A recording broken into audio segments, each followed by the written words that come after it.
The assignment nobody wanted estimated word count. 500 purpose introduced the diplomat, the political situation, and the seemingly ordinary human bodyguard. Short summary: Ambassador Lyra Vess, a respected alien diplomat from a peaceful civilization, is assigned to lead negotiations between several hostile species. As part of a new interspecies cooperation initiative, she receives an unfamiliar security escort, a quiet human named Ethan Ward. The human appears unimpressive compared to heavily armored alien guards. Many diplomats openly question why such a physically small species would be trusted with protection duties. Primary emotion curiosity key reveal humans are still relatively new members of the Galactic Union. Cliffhanger: as Ethan enters the diplomatic chamber, several security officers suddenly stop talking and stare at him with uneasy expressions. The silence around the security officers lingered long after the reception chamber resumed its activity. Ambassador Lyra Vess noticed it immediately. Diplomats returned to their conversations. Assistants hurried between conference rooms. Security teams continued scanning arrivals. Everything appeared normal. Yet every time someone glanced toward Ethan Ward, there was a subtle hesitation. A brief pause. A flicker of recognition.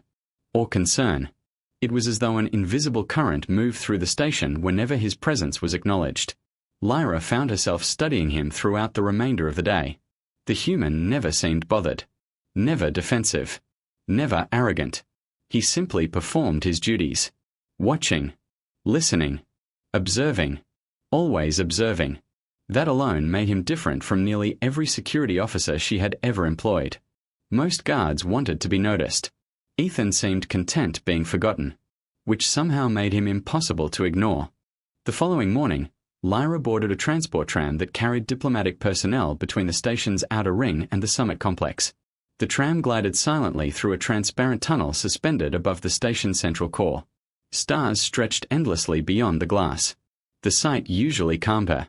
Today, curiosity occupied her thoughts. Ethan stood near the rear exit, arms folded loosely, eyes scanning reflections in the windows. Not the stars. The reflections. Watching everyone without appearing to watch anyone. Lyra finally approached him. Do humans ever relax? A faint smile appeared. Sometimes. That wasn't a convincing answer. It wasn't meant to be. She laughed softly. The response surprised her. It had been almost playful. For a moment, Ethan seemed less like a security specialist and more like an ordinary person. A very ordinary person. Which only deepened the mystery.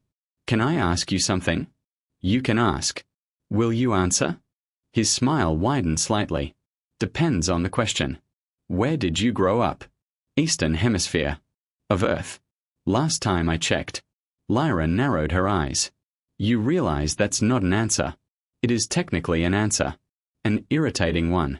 Also technically true. The diplomat shook her head. The human had somehow managed to reveal almost nothing. Yet the exchange felt natural. Comfortable. Strange. She was beginning to understand why people enjoyed speaking with humans. They had a talent for making conversations feel effortless while revealing absolutely nothing important. The tram stopped at an engineering checkpoint. Several maintenance crews entered. Most wore grease-stained uniforms. One carried a damaged sensor array nearly the size of his body. As the workers found seats, Lyra overheard fragments of conversation. Coolant breach in Sector 12. Gravity stabilizer failure better than working on that Earth-built freighter. The last comment caught her attention. An engineer noticed Ethan standing nearby. His expression immediately changed. The worker lowered his voice. Too late. Another engineer snorted. You think that's bad? Try repairing equipment designed by people from that Deathworld. The compartment went quiet. Instantly. The first engineer looked horrified. A third worker kicked him beneath the seat. Hard. Lyra blinked. Deathworld. The word sounded ridiculous. Something from adventure fiction. Not serious engineering terminology. Yet none of the workers were laughing. Ethan remained motionless. No reaction. No visible en oyens. Nothing. The engineer who had spoken swallowed nervously. Sorry. Ethan tilted his head. For what? The worker seemed unsure how to answer, which only made the situation stranger. After several uncomfortable seconds, Ethan finally spoke. It's fine. The relief that washed over the engineer was disproportionate. as though he had narrowly avoided a disaster. The maintenance crews became very interested in their data pads. Nobody mentioned Earth again. Later that afternoon, Lyra sat inside one of the summit preparation chambers reviewing negotiation briefs. Ethan stood near the entrance, silent as always. The room overlooked one of the station's docking sectors. Hundreds of vessels drifted beyond the massive observation windows. A chime sounded. The door opened. Councillor Maris entered carrying several data tablets. "I see your human hasn't abandoned you yet. He speaks more than you do. I find that difficult to believe." Maris settled into a chair, then lowered his voice. "What have you learned about him?" "Almost nothing." The older diplomat nodded knowingly. "Exactly." Lyra frowned. "You say that as though it's unusual." "It is." "How?" Maris looked toward Ethan. The human remained focused on the corridor outside, apparently uninterested in the conversation. "Every report I've read about humans says the same thing. And they are remarkably social." Lyra waited. "They talk constantly." Now she was confused. Ethan barely spoke. Maris noticed her expression, which means either he's unlike most humans. The counselor paused, or he's choosing what people know about him. A new question settled into Lyra's thoughts. Which possibility was more concerning? That evening, diplomatic representatives gathered in one of the station's hospitality lounges. The atmosphere was less formal than the summit chambers. Music drifted through the air. Colored lights reflected across polished floors. Species from dozens of worlds mingled beneath enormous crystal arches. Lyra moved between conversations, building alliances, testing opinions, gathering information. Diplomacy was often intelligence work disguised as social interaction. It was near one of the observation balconies that she encountered Captain Vorin. The veteran cargo captain possessed nearly 80 standard years of deep space experience. His scarred scales and damaged crest spoke of countless journeys through dangerous sectors. He was respected throughout Union territory. If someone knew something useful, it was usually Vorin. The old captain accepted a drink and leaned against the railing. "You've attracted attention." Lyra sighed. "The summit? The human?" That answer again. Always the human. Always the strange reactions. She decided to ask directly. "What is it with Earth?" The captain's expression changed. Not fear. Not exactly. Something closer to disbelief. As though he still struggled to understand it himself. "You've never visited?" "No." "Good." Lyra laughed. "You're serious." "Entirely." The captain stared through the observation window. Beyond it, countless stars drifted across the darkness. For a long moment he said nothing. Then he spoke quietly. "Do you know Earth's gravity is nearly twice the Union average?" Lyra blinked. "Twice?" He nodded. "Storm systems that can flatten cities." Another nod. "Predators larger than transport vehicles." A third. "Diseases. Volcanoes. Tectonic instability. Oceans filled with creatures that should not exist." The captain shook his head. The first survey teams thought the planet was unsuitable for advanced life. Lyra stared. That sounded absurd. No civilized species could emerge from such conditions. Could they? Yet humans clearly existed, which meant they had not merely survived. They had evolved there. The realization sent an unexpected chill through her. The captain finally turned toward her. His eyes moved briefly to Ethan standing across the lounge.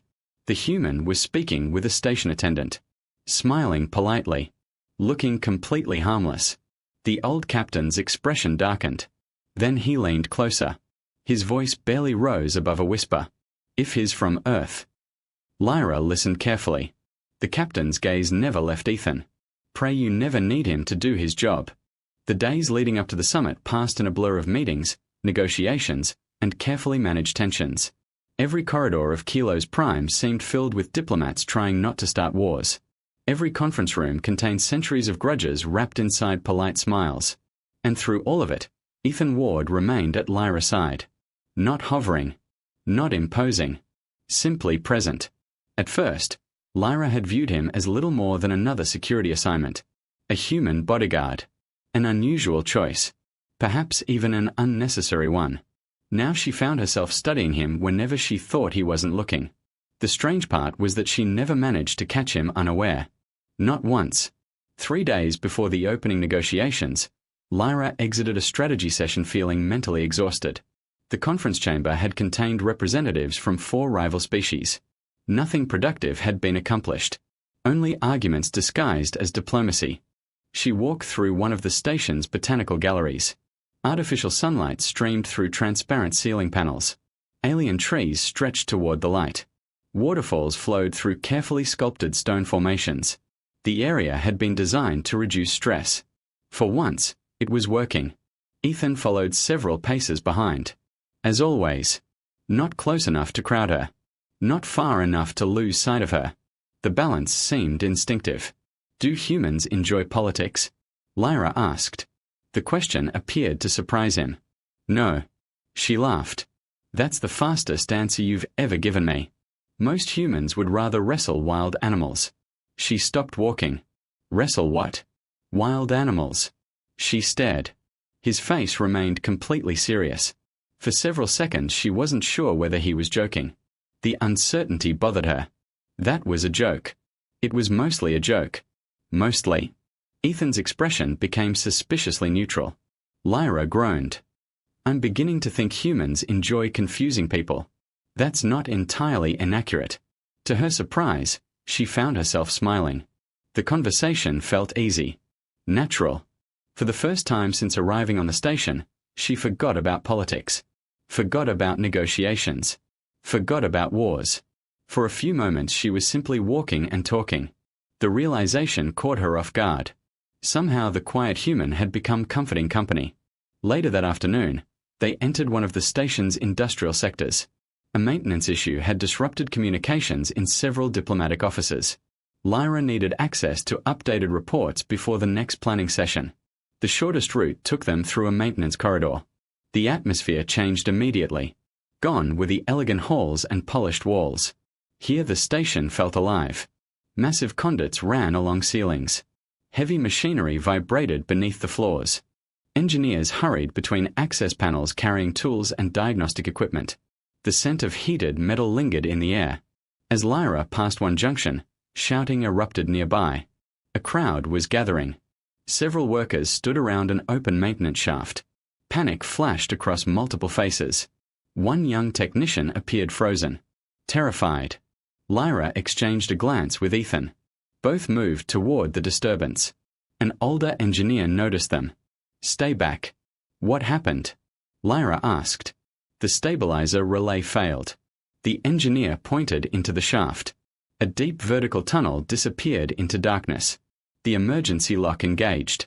The technician standing nearby looked ready to collapse. My fault, he whispered. It wasn't your fault, another worker said. I missed the warning. The young technician's hand shook. The relay overloaded because of me. No. Yes. His breathing became rapid. Uncontrolled. Fear spiraled visibly across his features. Lyra immediately recognized it. Panic. The worker wasn't thinking rationally anymore. Several engineers attempted to reassure him. Nothing worked. Each explanation seemed to make him more distressed. Then Ethan stepped forward. The human crouched beside the technician. No authority. No intimidation. No commands. Just calm. What's your name? The worker blinked. Keller. Okay, Keller. The human's voice remained steady. Unhurried. What exactly happened? The technician swallowed. The relay overloaded. And I didn't notice the fault. Did you cause the fault? No. Did you build the relay? No. Did you design the station? The technician looked confused. No. Ethan nodded. Then why are you taking responsibility for something outside your control? The young worker hesitated. For the first time, his panic slowed. The engineers exchanged puzzled looks. Ethan continued. What can you control right now? Keller looked toward the shaft. The repair. Good. What if I make another mistake? You might. The answer shocked everyone. Even Lyra. Ethan continued before the technician could react. Everybody makes mistakes. The human pointed toward the maintenance crew. Ask them. The older engineers reluctantly nodded. One muttered something about accidentally shutting down an entire docking bay years earlier. Another admitted causing a power surge. A third confessed to venting coolant through the wrong pipe. Gradually embarrassed laughter spread through the group. The tension eased. The technician's breathing steadied. Color returned to his face. Hope replaced panic. Lyra watched the transformation in amazement. No threats. No authority. No force. Just understanding. Somehow Ethan had accomplished in minutes what an entire group had failed to do. Keller eventually managed a weak smile. Thank you. Ethan stood. Let's fix the relay. The maintenance team immediately returned to work. This time together. The crisis dissolved. Not because someone stronger had intervened. Because someone had understood what was needed. For reasons she couldn't fully explain, Lyra found herself seeing Ethan differently. Not as a bodyguard. Not as a security specialist. As a person. A remarkably good one. That evening they sat in one of the station's observation lounges. The stars stretched endlessly beyond the glass. Hundreds of vessels drifted through the darkness. The station's rotating rings glowed beneath them. Peaceful. Beautiful. Rare. Lyra glanced toward Ethan. You knew exactly what to say. He looked away from the stars. No. No. I guessed. You guessed correctly. Sometimes that happens. The answer sounded humble. Too humble. Lyra stuttered him. You pay attention to people. Usually. You notice things. Usually. You never stop observing. For the first time, Ethan didn't answer immediately. That silence became an answer by itself. Lyra thought back over the previous days. Every room. Every hallway. Every meeting. No matter how relaxed Ethan appeared, his eyes were always moving. Always assessing. Always gathering information. Entrances. Exits. Faces. Behaviors. Patterns. The realization settled heavily into her thoughts. The human never truly relaxed. Not completely. Even when smiling. Even when joking. Part of him remained alert. Watching. Waiting. Prepared. It suddenly felt less like a habit. And more like a necessity. A necessity created by experiences she still knew nothing about. Another mystery. Another question. Another piece of the puzzle called Ethan Ward. The following morning brought one of the most important preparation meetings yet. Senior diplomats gathered inside a secure conference chamber overlooking the station's central core. The discussion focused on seating arrangements, security concerns, and negotiation procedures. Routine matters. At least in theory. In practice, every decision threatened to offend someone. The meeting had already lasted nearly 2 hours. Voices rose. Arguments spread. Several representatives demanded changes. Others refused. Lyra was attempting to restore order when she noticed movement. Not from the diplomats. From Ethan. The human stood near the chamber wall. Completely still. His expression had changed. The warmth she had grown accustomed to was gone. His eyes moved slowly across the room. Then toward one corner of the ceiling. Then toward a decorative wall panel. Then toward the observation glass. Something was wrong. Lyra felt it immediately. Ethan. The human raised a hand slightly. A subtle gesture. Wait. Listen. The room slowly fell quiet. Every eye turned toward him. For several seconds he said nothing. The silence stretched. Tension gathered. Then Ethan spoke. His voice was calm. Quiet. Certain. We are being watched. The room froze. Diplomats stopped arguing. Data screens were forgotten. Even the station's distant mechanical hum seemed louder in the sudden silence. Ambassador Lyra Vess stared at Ethan. We are being watched? His eyes remained fixed on the observation window. Yes. No hesitation. No uncertainty. Just calm certainty. Several representatives exchanged skeptical looks. Councillor Maris frowned. This chamber is secure. It should be, Ethan replied. The distinction was subtle. And deeply unsettling. The senior security officer assigned to the summit stepped forward immediately. Commander Threx stood nearly 3 meters tall. His armored scales gleamed beneath the conference lights. Everything about him projected authority. And irritation. Human, he said. This room underwent 3 independent security sweeps. Ethan nodded. I'm aware. Then explain. The human glanced toward the decorative wall panel. Someone is collecting information from this room. Threx folded his massive arms. And your evidence? Ethan pointed. Not dramatically. Simply pointed. Toward a section of wall near the ceiling. Most of the room saw nothing. Lyra saw nothing. Threx saw nothing. Then one of the technicians zoomed a sensor feed onto the main display. A tiny fluctuation appeared. Barely noticeable. A brief energy pulse hidden inside the room's normal operating systems. The technician's eyes widened. What in the stars? The room suddenly became much quieter. Threx immediately activated a security channel. Lock down this chamber. Alarms remained silent. But security protocols activated across the room. Scanning systems came online. Counter-surveillance equipment deployed. Several minutes passed.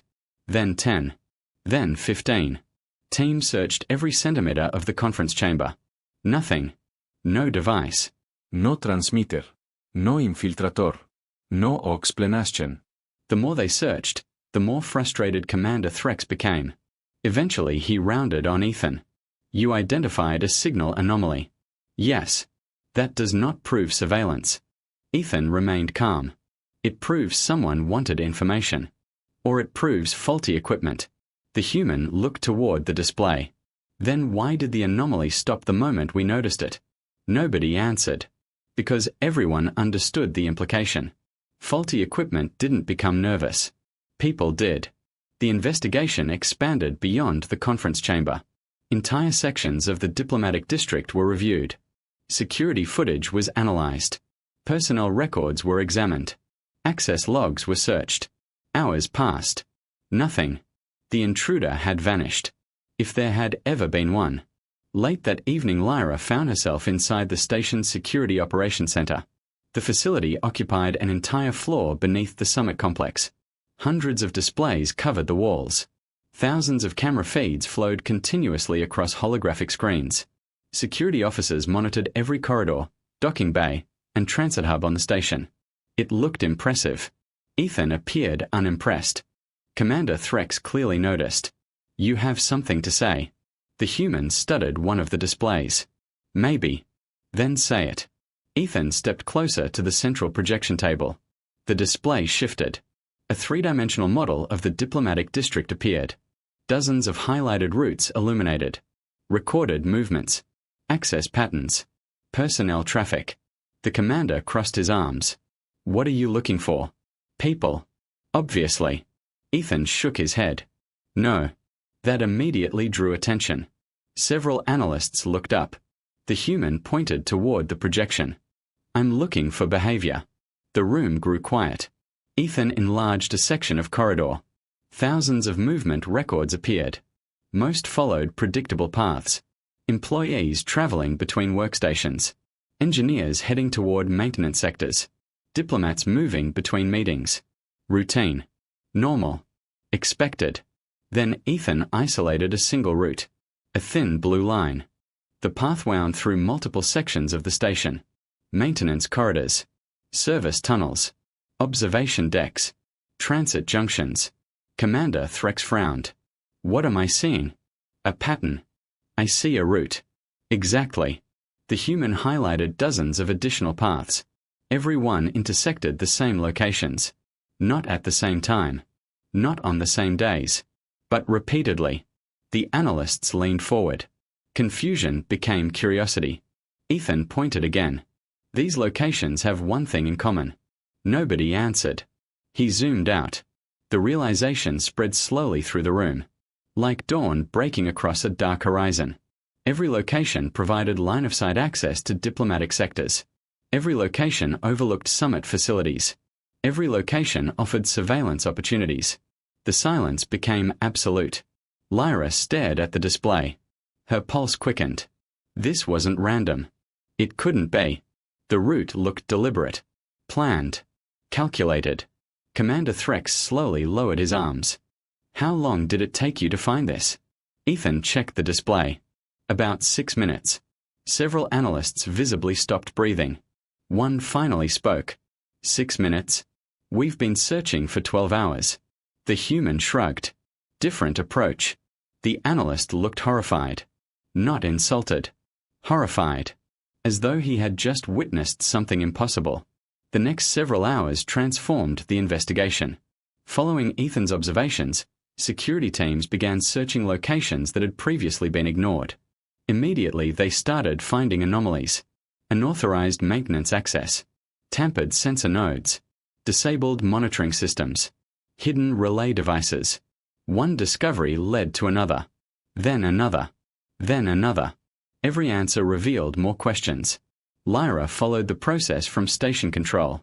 The deeper the investigation went, the more she realized something disturbing. The intruder had not exploited one weakness. They had exploited dozens. Tiny weaknesses. Minor oversights. Small blind spots. Individually insignificant. Together devastating. And somehow Ethan had recognized the entire pattern almost instantly.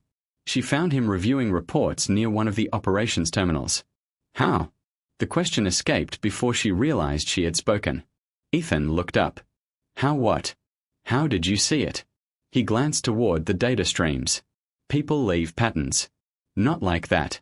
They do. Lyra shook her head. No one else saw it. The human considered the statement. Then smiled faintly. Most people look for what happened. And you? I look for what shouldn't happen. The answer lingered in her thoughts. Simple. Yet profound. A completely different way of seeing the world. Not reacting to events. Anticipating them. Finding the abnormal hidden inside the ordinary. For the first time, Lyra understood why he constantly observed everything around him. Why he never truly relaxed. Why veteran officers reacted strangely to his presence. He wasn't merely paying attention. He was processing. Comparing. Evaluating. Every second. Every room. Every person. Every possibility. A skill developed over years. Maybe decades. And she still didn't know where he had learned it. The breakthrough came shortly before midnight. An engineering team recovered a concealed relay device from an abandoned maintenance junction. The device was small. Sophisticated. Military grade. Its memory core had been partially destroyed. Standard recovery efforts produced almost nothing. Almost. Ethan examined the recovered fragments. For nearly 20 minutes he said nothing. The technicians waited. Commander Threx paced. Lyra watched from across the room. Eventually the human pointed toward a corrupted data cluster. Restore that section. The technician frowned. It's damaged. Try anyway. Several attempts failed. Then one succeeded. A partial image appeared. Incomplete. Distorted. But recognizable. The room fell silent. It wasn't a diplomatic schedule. It wasn't surveillance footage. It wasn't station schematics. It was a seating arrangement. The summit chamber. More specifically. One chair. Highlighted. Marked repeatedly. Lyra felt her stomach tighten. Commander Threx stepped closer. What am I looking at? Ethan's eyes narrowed. The warmth vanished from his expression. Every trace of humor disappeared. For the first time since she had met him, Lyra saw something cold behind his eyes. Not fear. Recognition. The kind born from experience. Dangerous experience. The human looked at the highlighted seat. Then at the recovered intelligence files. Then at the security routes. Pieces connected. Patterns aligned. A puzzle completed itself. When he finally spoke, his voice was quiet. Grim. Certain. This wasn't surveillance. Nobody moved. Nobody breathed. The operation center seemed frozen in time. Lyra stared at him. What do you mean? Ethan looked directly at her. And in that moment she knew the answer before he said it. The surveillance had never been the objective. It had only been preparation. Preparation for something far worse. Ethan's jaw tightened. Then he spoke. Someone is planning an assassination. The words settled over the operation center like a physical weight. Someone is planning an assassination. For several seconds nobody spoke. The holographic displays continued cycling through security data. Analysts stared at their screens. Technicians stared at Ethan. Commander Threx stared at the recovered intelligence fragment. But no one moved. No one wanted to be the first to acknowledge what those words truly meant. Ambassador Lyra Vess felt her stomach tighten. The summit had always been dangerous. Every diplomat understood that. Political negotiations involving centuries of war rarely attracted peaceful attention. Yet danger was one thing. Assassination was another. Assassination meant someone wanted the peace process dead. Literally. Commander Threx finally broke the silence. Can you identify the target? Ethan looked toward the distorted seating chart. The highlighted position remained illuminated.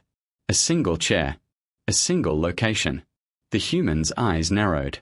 Not with certainty. The answer disappointed everyone. Then he continued. But we can identify probability. That immediately regained the room's attention. Lyra knew that tone. The calm, analytical tone Ethan used whenever he was assembling pieces of a puzzle. The same tone he had used before uncovering the surveillance network. The same tone that usually meant he had already noticed something everyone else had missed. Commander Threx folded his arms. Go on. Ethan enlarged several sections of the summit seating arrangement. Diplomatic representatives appeared around the circular chamber. Political alliances. Voting blocs. Historical rivalries. Economic interests. Hundreds of variables. The human highlighted only 3 names. Then 2. Then 1. Silence filled the room. Lyra stared at the display. Her name glowed in pale blue light. No one looked surprised. That was somehow worse. The next day confirmed Ethan's conclusion. Political conditions across the station deteriorated rapidly. What had once been cautious optimism transformed into open hostility. Negotiation teams argued over procedural details. Trade representatives exchanged accusations. Military advisors demanded additional concessions. Old wounds reopened. Ancient grievances resurfaced. Every meeting felt more volatile than the last. Every conversation seemed one sentence away from collapse. Rumors spread throughout Kilo's Prime. Rumors moved faster than official reports ever could. Someone whispered that extremist groups opposed the summit. Someone else claimed several war profiteering corporations were secretly funding resistance. Another rumor suggested criminal organizations feared losing lucrative weapons contracts if peace succeeded. Nobody knew what was true. Everyone knew something was wrong. The uncertainty became its own kind of poison. Even station personnel felt it. Maintenance workers spoke in hushed voices. Security patrols doubled. Diplomatic lounges grew quieter. Smiles became rarer. Trust became scarce. Fear began replacing optimism. And through it all, Ethan watched. Always watching. 3 days remained before the summit. Lyra sat inside a private conference room overlooking the station's inner ring. The view should have been beautiful. Normally it was. Today she barely noticed it. Data reports covered the table. Threat assessments. Security recommendations. Intelligence summaries. Most of them contradicted one another. The frustration was exhausting. She rubbed her temples. Tell me something. Ethan stood near the entrance. As always. What? She leaned back. Do humans ever stop preparing for disasters? A faint smile appeared. Usually after the disaster. Despite everything happening around them, Lyra laughed. The sound surprised both of them. For a moment the tension eased. Only briefly. Then reality returned. The human's expression settled once more. Calm. Focused. Professional. Yet something had changed during the past few days. Something subtle. Something difficult to define. Lyra noticed it because she had spent enough time around him now to recognize his moods. Not many people probably could. But she could. The jokes were less frequent. The smiles rarer. The moments of relaxation shorter. Each day Ethan seemed slightly more alert. Slightly more focused. Slightly more concerned. And that worried her. Because Ethan was not the kind of person who worried easily. Later that evening, diplomatic delegates gathered for a preliminary reception event. Officially, it was meant to encourage cooperation. Unofficially, it was an opportunity to evaluate opponents. The ballroom occupied one of the largest chambers on the station. Crystal chandeliers floated beneath vaulted ceilings. Music drifted softly through the air. Representatives from dozens of worlds mingled beneath shimmering lights. At first glance it appeared elegant. Civilized. Peaceful. At second glance, it resembled a battlefield. Words replaced weapons. Smiles concealed hostility. Every conversation carried hidden agendas. Lyra moved between groups, listening, negotiating, building support, doing what diplomats did best. Several delegates expressed confidence. Others expressed concern. A few openly threatened to abandon negotiations entirely. One delegation stormed out after a trade dispute. Another demanded military guarantees. A third accused their rivals of acting in bad faith. The summit felt increasingly fragile, like a structure built from glass. Beautiful, but one impact away from shattering. Throughout the reception, Ethan remained nearby. Never intrusive, never obvious, yet somehow always positioned where he could observe everything. Several times Lyra caught him scanning exits, counting security personnel, tracking movement patterns, watching reflections in mirrored surfaces. The same behavior she had noticed before, only now it seemed more intense, more urgent. Eventually she approached him near one of the observation balconies. "You don't like this room." The human looked toward the crowd. "No." "Why?" "Too many unknowns."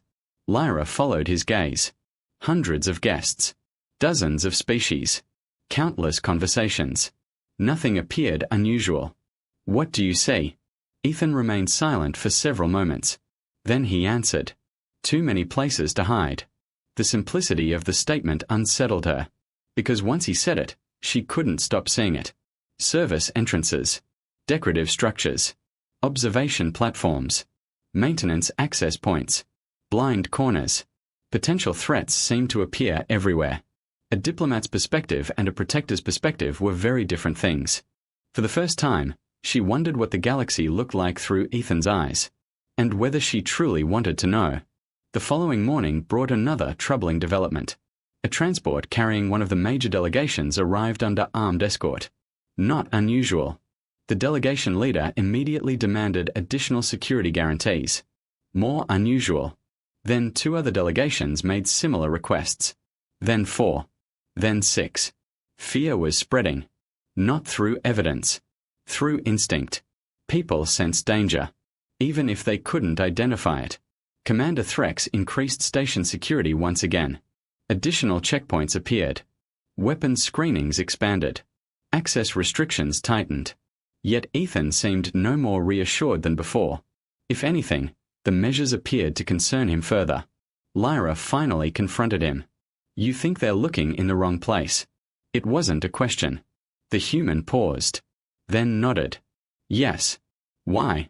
Ethan stared through the observation window. Traffic moved between docking sectors beyond the glass. Thousands of people. Thousands of possibilities. The surveillance network. What about it? His eyes remained distant. Nobody builds something that sophisticated for a single operation. Lyra felt cold. "What are you saying?" The answer came quietly. "They're preparing for something larger." The words lingered between them. Larger than assassination. Larger than surveillance. Larger than political sabotage. The possibility felt impossible. Yet she trusted Ethan's instincts more than most intelligence reports now. That realization frightened her, because his instincts rarely seemed wrong. The summit opening ceremony was scheduled to begin in less than an hour. Delegates gathered throughout the diplomatic sector. Security teams occupied every major corridor. Media representatives prepared broadcasts. The entire station seemed to hold its breath. At last. Months of preparation.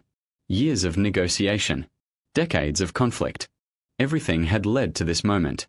Lyra stood inside a preparation chamber reviewing final remarks. Several advisors worked nearby. Commander Threx coordinated security updates through his communications network. Ethan remained near the doorway, silent, watching. Then suddenly, his head turned. A tiny movement. Almost invisible. Yet Lyra noticed it. The human's expression changed. Not dramatically, but enough. The room felt different instantly. "What is it?"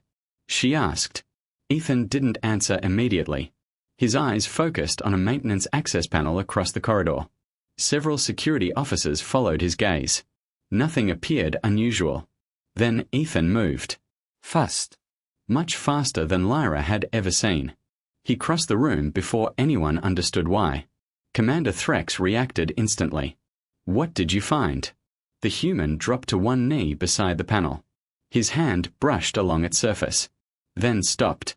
A small section had been altered, barely noticeable, hidden perfectly. Unless someone knew exactly what to look for. The corridor suddenly became silent. Security personnel gathered around him. One technician opened the compartment. The moment the panel slid aside, every face changed. Inside sat a compact metallic device, its timer glowing softly, counting downward. Less than 8 minutes remained. Nobody spoke. Nobody breathed. The summit was scheduled to begin in 6. Ethan stared at the device, his face hardening. Commander Threx slowly stepped forward, horror spreading across his features, because everyone understood the same thing at exactly the same moment. This wasn't a threat. This wasn't a warning. This wasn't preparation. It was a bomb. The moment the bomb was discovered, Kilo's prime changed. The station did not descend into panic. It descended into silence. A cold, controlled silence. The kind that appeared when everyone understood how close disaster had come. Emergency lockdown protocols activated throughout the diplomatic sector. Massive security doors sealed corridors. Transit routes were suspended. Docking access was restricted. Armed patrols appeared at every major intersection. Across the station, thousands of visitors suddenly found themselves trapped wherever they happened to be standing. The summit was suspended. Officially. Unofficially, everyone knew the truth. Someone had just attempted to murder half the galaxy's diplomatic leadership. And they had nearly succeeded. The bomb disposal team arrived less than 2 minutes after the discovery. Specialists surrounded the device. Portable containment shields were deployed. Diagnostic drones hovered around the compartment. Every procedure was executed perfectly, professionally. Yet none of the experts looked comfortable. Lyra noticed that. She noticed something else as well. The bomb technicians kept glancing toward Ethan. Not at the device. At him. As though they expected the human to say something. Or notice something. Or save them from overlooking a critical detail. The realization felt strange. These were specialists. Highly trained professionals. Yet somehow they trusted Ethan's judgment. Perhaps more than their own. The human remained calm throughout the operation. Watching. Observing. Analyzing. The same way he always did. When the bomb was finally secured and removed, a collective sigh spread through the corridor. Relief. Temporary. Fragile. Because nobody believed the danger had truly passed. Least of all Ethan. Hours later, Lyra sat inside a secured operations chamber overlooking the station's inner ring. The summit had been delayed indefinitely. Investigations consumed every available resource. Security teams worked around the clock. Sleep had become a luxury. The room felt exhausted. Commander Threx stood near a tactical display. Several analysts reviewed intelligence reports. Military advisors argued quietly over possible suspects. And Ethan sat in silence, studying information. Always studying. Always thinking. Lyra found herself watching him. Not because she doubted him.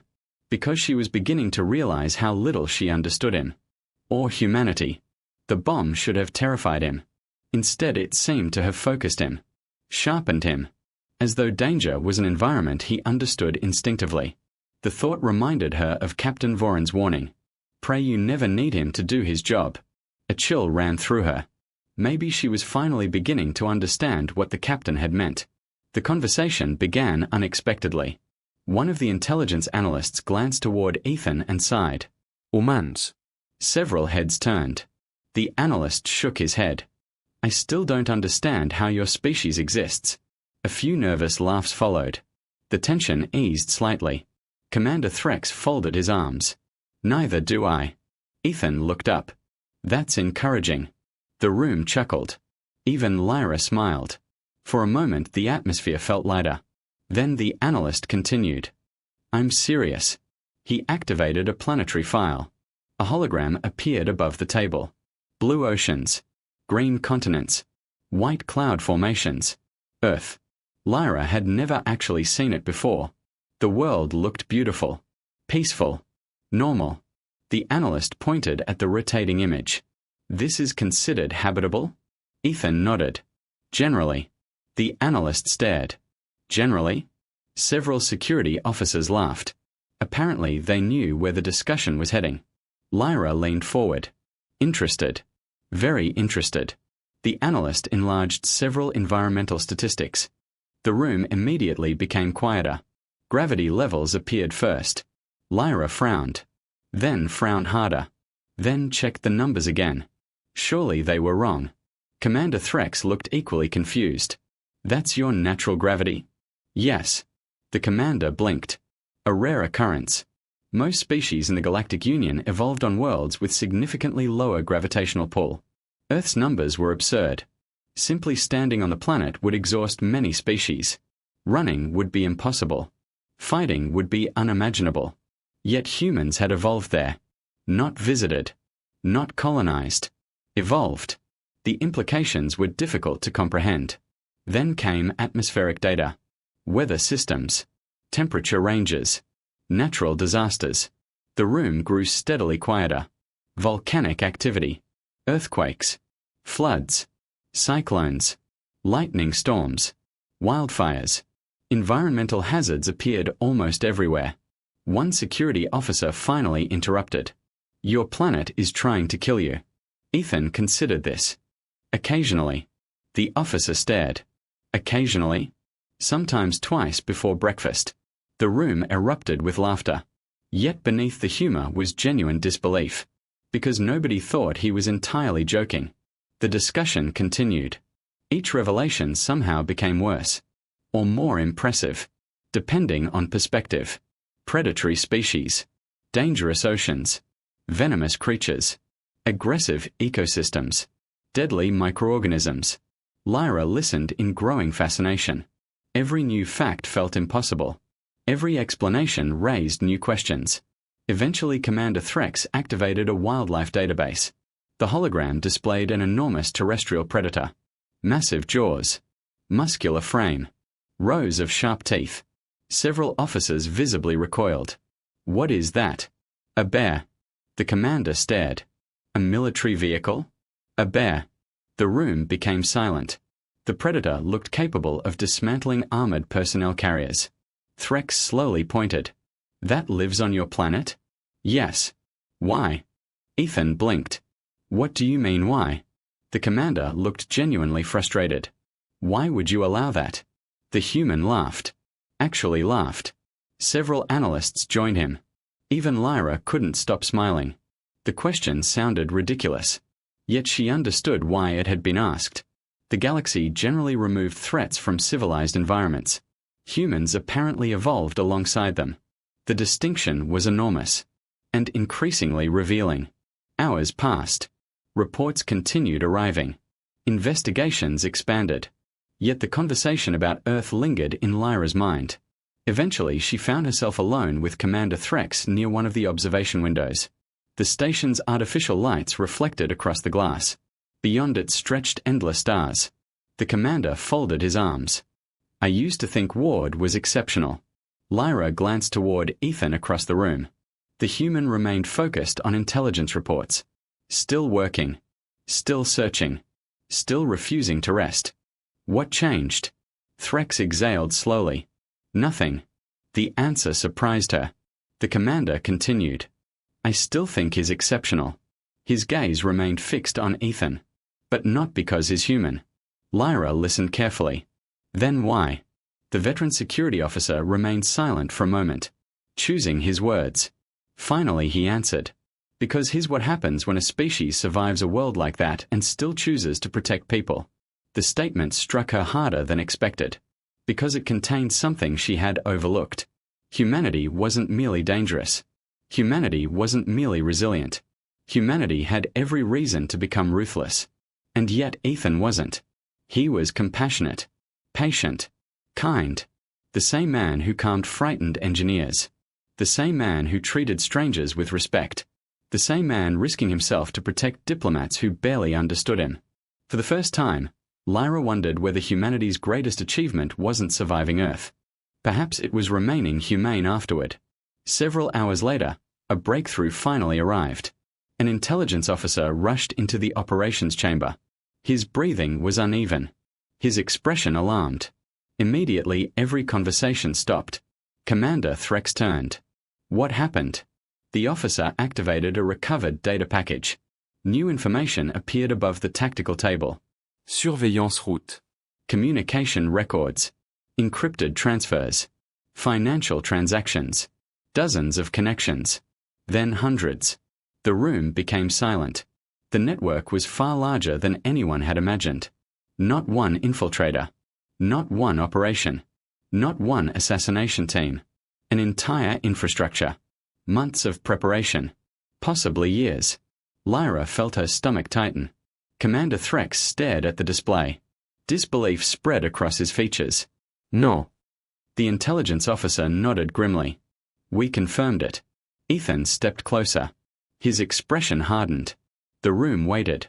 Nobody spoke. Nobody needed to. Because the evidence was already visible. The bomb. The surveillance. The infiltration. None of it had ever been the final objective. It was preparation. Preparation for something much larger. Something far more devastating. The officer swallowed. Then quietly delivered the conclusion. The assassination attempt was only phase 1. The assassination attempt was only phase 1. The words hung in the operations center like poison. Nobody spoke. Nobody moved. The tactical displays continued projecting streams of intelligence data across the darkened room, but no one seemed capable of looking away from the recovered files floating above the central table. Ambassador Lyra Vess felt her pulse quicken. For days they had been hunting assassins, tracking infiltrators, searching for hidden explosives, trying to stop a single attack. Now they were discovering something far worse. The bomb, the surveillance network, the compromised systems. All of it had merely been preparation. Preparation for what?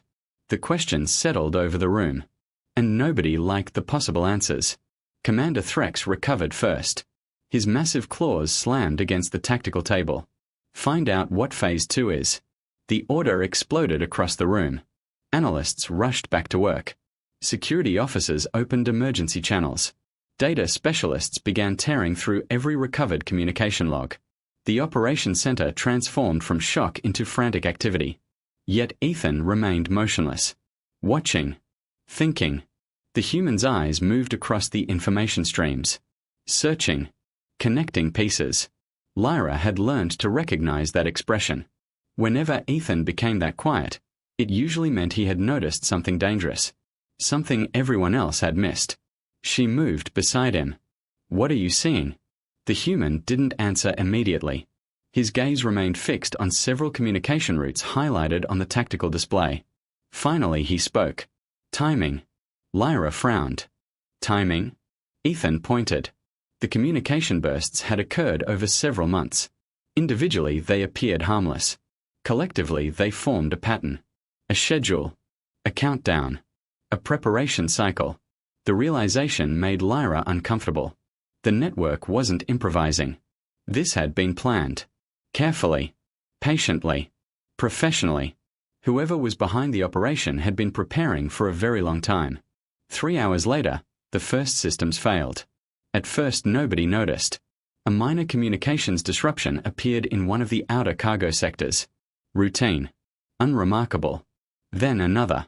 Then another. Maintenance teams reported signal degradation. Navigation systems began experiencing delays. Internal station traffic slowed. Nothing catastrophic. Not yet. Still, Ethan noticed immediately. Of course he did. Lyra was reviewing diplomatic casualty contingency plans when the human suddenly looked up from a terminal. His expression hardened. What happened? He pointed toward the communications map. The disruptions were spreading. Not randomly. Deliberately. A pattern. Again. Always patterns. Commander Threx noticed it moments later. His face darkened. Someone is isolating sectors. The room fell silent. Nobody liked that conclusion. Because communication failures weren't dangerous by themselves. Not usually. But communication failures made everything else dangerous. Confusion. Delay. Isolation. Fear. The perfect environment for an attack. The next report arrived 6 minutes later. Then another. Then another. Power fluctuations. security outages, sensor failures, environmental monitoring interruptions. Across Kilos Prime, systems began malfunctioning. Not enough to trigger station-wide alarms. Not enough to reveal the attack. Just enough to weaken defenses. The station was being dismantled piece by piece, like a predator removing armor before striking. Lyra felt dread growing in her stomach. The operation scale became impossible to ignore. This wasn't sabotage. This wasn't terrorism. This was preparation for conquest. Someone wasn't trying to hurt the station. Someone was trying to take it. The realization chilled the room. Then came the first deaths. The report arrived through an emergency channel. Security Team Delta. Missing. Last known location. Transit Sector 9. Moments later another report appeared. Security Team Echo. Unresponsive. Then another. And another. Entire patrol units vanished. No distress signals. No warnings. No survivors. Just silence. The operation center became terrifyingly quiet. Commander Threx stared at the casualty reports. Disbelief filled his eyes. How? Nobody answered. Because nobody knew. Except perhaps Ethan. The human was already moving. His hands flew across a tactical display. Station maps expanded. Patrol routes appeared. Missing teams highlighted themselves automatically. Lyra watched him work. The speed was astonishing. The precision even more so. Minutes passed. Then Ethan stopped. His expression darkened. What? The human looked at Commander Threx. They aren't attacking random patrols. A chill swept through the room. The map zoomed outward. Every missing team appeared simultaneously. The pattern became obvious. Terrifyingly obvious. Each team had been protecting critical transit routes, emergency evacuation corridors, diplomatic access points, command pathways. The attackers weren't hunting security forces. They were removing obstacles, preparing the battlefield. The realization struck everyone at once. Phase 2 had begun.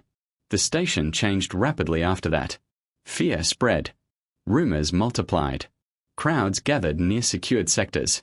Delegates demanded escorts. Emergency transport requests flooded communications channels. Nobody trusted anyone. Nobody knew where the threat existed. Every corridor felt dangerous. Every stranger became suspicious. Every malfunction felt deliberate. The illusion of safety vanished. And through it all, Ethan kept moving. One crisis after another. One decision after another. No hesitation. No panic. Just action. Lyra followed him through security checkpoints, command centers, transit hubs, and evacuation routes. Everywhere they went, people looked terrified, confused, overwhelmed. And somehow Ethan always seemed to know exactly what needed to happen next. A frightened station administrator couldn't organize civilian movement. Ethan solved it. A security detachment became trapped behind locked blast doors. Ethan rerouted them. A diplomatic delegation panicked during a power outage. Ethan calmed them. Not through force. Not through authority. Through confidence. Competence. Purpose. The strange thing was that nobody questioned him. Not anymore.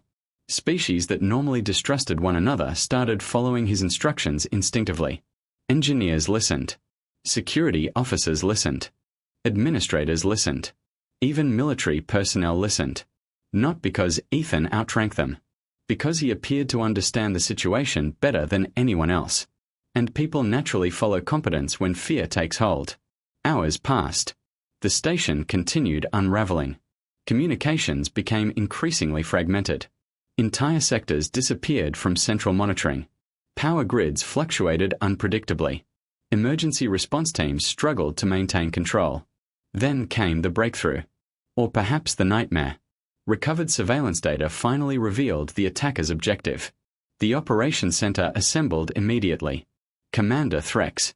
Senior analysts. Military advisors. Lyra. Ethan. Everyone. The recovered files projected above the central table. Dozens of station sectors highlighted themselves. Strategic locations. Transit hubs. Command nodes. Diplomatic facilities. One analyst swallowed nervously. We decrypted the final package. Nobody spoke. The room waited. The analyst activated the file. A station schematic appeared. Then diplomatic housing sectors. Then summit locations. Then evacuation routes. Everything important. Everything vulnerable. Everything targeted. The truth became horrifyingly clear. This wasn't about assassination anymore. It wasn't about sabotage. It wasn't even about disrupting negotiations. The attackers intended to seize control of Kilos Prime itself. And once they controlled the station, the diplomats would become prisoners. Or hostages. Or corpses. The distinction hardly mattered. Lyra felt cold. Very cold. Commander Threx looked genuinely shaken. How many operatives? The analyst answered quietly. We don't know. That frightened everyone more than any number could have, because it meant the enemy remained invisible. Hidden. Embedded. Waiting. Then the lights flickered. Once. Twice. 3 times. The operations center fell silent. Every eye turned upward. The power returned. Briefly.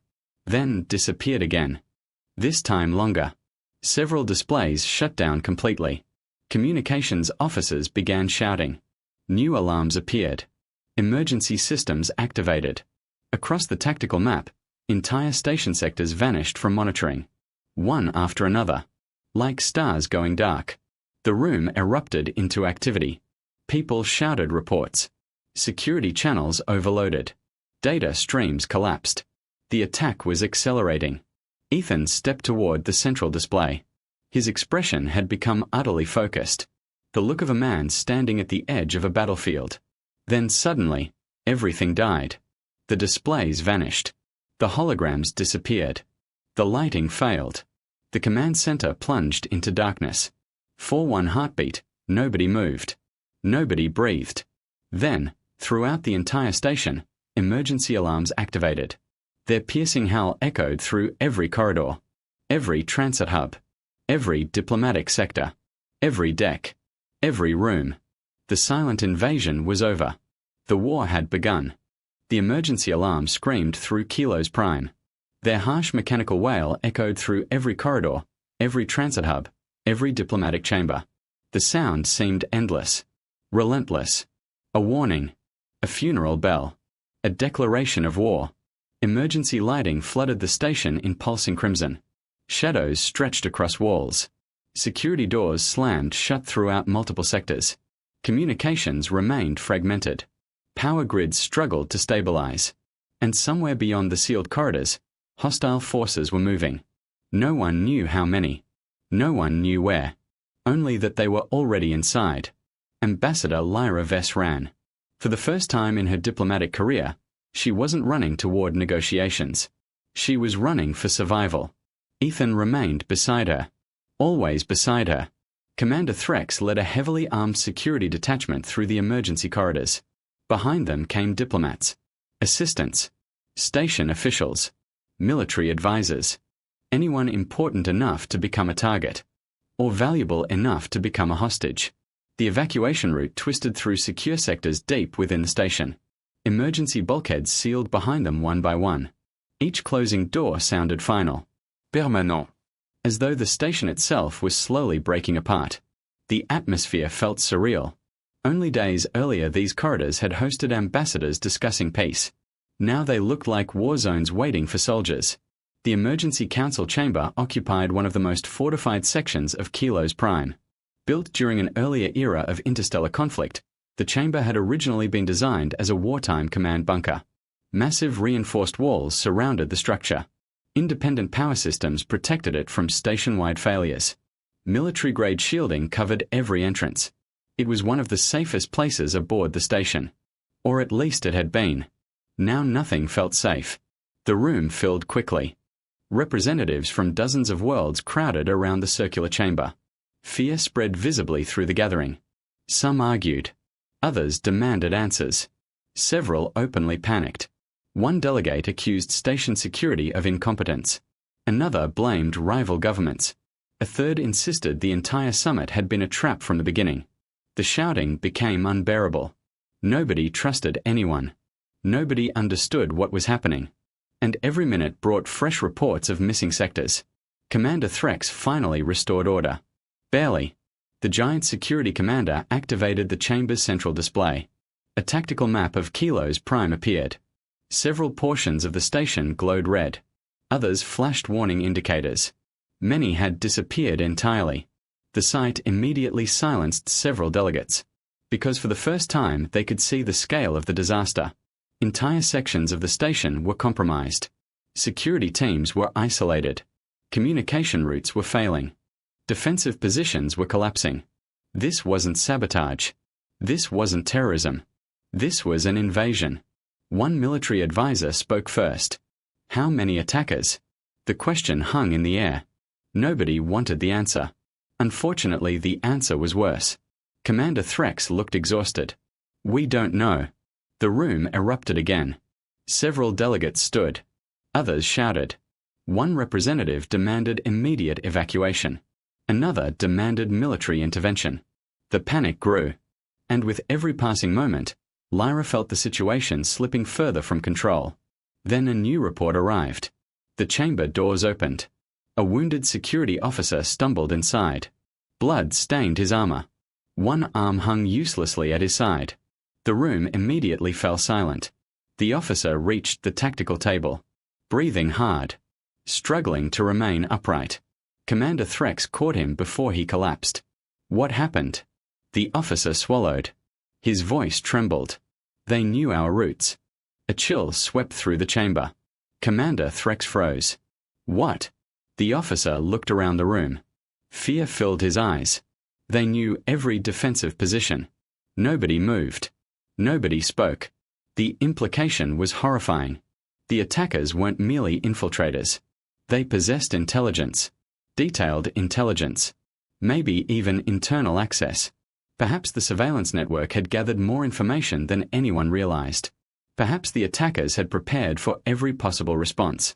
The thought was enough to terrify seasoned military personnel. Hours passed. The situation worsened. Additional sectors fell silent. More security teams disappeared. Emergency broadcasts ceased entirely. One by one, hope began fading. Eventually Commander Threx stood. His expression grim. If the chamber is breached, everyone inside may be required to assist in its defense. The announcement triggered immediate reactions. Fear. Confusion. Disbelief. Many diplomats had never handled weapons. Some had never experienced violence. A few belonged to species that had evolved in remarkably peaceful environments. The commander continued. At this point, every skill matters. Nobody liked where this conversation was heading. Therefore, I need all personnel to declare any military, security, emergency response, engineering, medical, or tactical experience. One by one they began. A medical specialist from the Varan Collective. A former naval logistics officer. An emergency engineer. A rescue coordinator. Minor experience. Useful experience. Anything that might improve survival odds. The list continued around the room. Most contributions were modest. Important, but modest. Then the commander reached Ethan. The human had remained unusually quiet throughout the briefing. Watching. Listening. Thinking. Just as he always did. Commander Threx looked toward him. And you, Ward? Several delegates glanced in Ethan's direction. Most already knew him as Ambassador Lyra's bodyguard. Nothing more. Nothing less. The human seemed to consider the question. Then answered. Calmly. Without pride. Without drama. Former Earth Special Operations. The reaction was immediate. And unlike anything Lyra had ever witnessed. Several military officers froze. One delegate actually went pale. A security analyst stopped typing. Completely. A veteran cargo captain sitting near the rear closed his eyes. As though a suspicion had just been confirmed. The room didn't simply become quiet. The room fell silent. Absolute silence. The kind of silence that appears when people suddenly understand something important. Something dangerous. Something profound. Lyra looked around in confusion. She didn't understand. Not completely. Yet. The reactions were too strong. Far too strong. Commander Threx stared. Not surprised. Concerned. A reptilian military advisor slowly spoke. You served in actual combat? Ethan nodded once. Yes. The advisor hesitated. What type? The human's answer came simply. Counterinsurgency. Urban warfare. Hostage recovery. Planetary security operations. Several faces visibly drained of color. One diplomat whispered something under his breath. Another looked away. Lyra stared at them. Why were they reacting like this? Earth was dangerous. She understood that now. But surely military service existed throughout the galaxy. Why was Ethan different? Then the veteran cargo captain spoke. Quietly. Almost reluctantly. For those unfamiliar with Earth. Every eye turned toward him. The old captain exhaled slowly. Human Special Operations Forces train in environments most species classify as unsurvivable. The room remained silent. Nobody interrupted. Nobody dared. The captain continued. They conduct missions in gravity that would cripple many species. Several diplomats shifted uneasily. They operate during natural disasters. More silence. They fight in conditions where environmental exposure alone can kill. The room grew colder. Or perhaps it only felt that way. The captain looked directly at Ethan. Then at everyone else. And finally delivered the statement that changed everything. If this human has survived years of that work. He paused, choosing his words carefully. Then his definition of dangerous is probably very different from yours. The silence deepened. Lyra finally understood. Not entirely. But enough. Captain Voran's warning echoed inside her mind. Pray you never need him to do his job. For the first time she truly grasped its meaning. Ethan wasn't unusual because he was extraordinary by human standards. That wasn't what frightened people. What frightened them was the possibility that he wasn't extraordinary at all. What frightened them was the possibility that Earth produced people like him regularly. And if that was true, then humanity might be far more dangerous than the galaxy realized. Not because they sought violence. Because they had learned how to survive it. A sharp alarm interrupted the silence. Every head turned toward the tactical display. A new warning appeared. Then another. Then another. Commander Threx stepped forward. His face hardened instantly. The room held its breath. Incoming security reports flooded the display. Defensive positions were collapsing. Rapidly. Much too rapidly. Something had changed. Something bad. The commander's eyes widened. No. The tactical map zoomed automatically. Several sectors flashed crimson. One after another. A path. A direct path. Leading toward the emergency council chamber. Toward them. The realization struck everyone at once. The attackers weren't wandering. They weren't searching. They knew exactly where they were going. And they were getting closer. A final report appeared. Commander Threx read it. Then slowly looked up. Fear spread through the room. Because for the first time since the crisis began, the veteran commander looked genuinely alarmed. His voice emerged as little more than a whisper. They've breached the outer defense sector. Silence. One heartbeat. Two. Then another warning appeared. Closer. Much closer. The attackers had broken through the sector protecting the council chamber. The warning remained glowing on the tactical display. Outer defense sector breached for several long seconds. Nobody moved. Nobody spoke. The reality was too large. Too immediate. Too final. The attackers were no longer somewhere else on the station. They were here. Coming for them. Coming for the council chamber. Coming for the diplomats, commanders, ambassadors, and representatives whose deaths could plunge dozens of star systems back into war. The chamber's reinforced walls suddenly felt much thinner. Much less permanent. Much more fragile. Commander Threx immediately took control. All security personnel to defensive positions. The room exploded into motion. Officers rushed toward entrances. Engineers moved toward emergency systems. Military advisors began distributing weapons from secured storage compartments. The panic returned. Only now it carried purpose. People weren't preparing to escape. They were preparing to fight. And most knew they might not survive. Lyra watched Ethan. While everyone else reacted to the crisis, the human became strangely calm. Not relaxed. Focused. The difference was enormous. His eyes moved continuously. Doorways. Sight lines. defensive angles, structural supports, ventilation shafts, emergency exits. The chamber transformed inside his mind. No longer a meeting room, a battlefield. She could almost see it happening. The way he examined every detail. The way he measured distances instinctively. The way he seemed to predict possibilities before they occurred. Commander Threx approached him.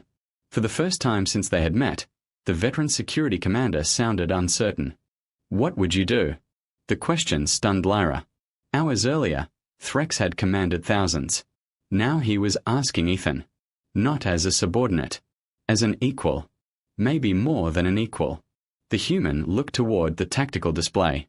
How many defenders? 43 combat capable. Ethan frowned. How many attackers? We don't know. The human nodded. As if he had expected that answer. Because he probably had. What weapons? The inventory appeared. The list was depressingly short. Emergency security rifles. Limited ammunition. A few portable shield generators. Engineering tools. Maintenance drones. Nothing designed for prolonged combat.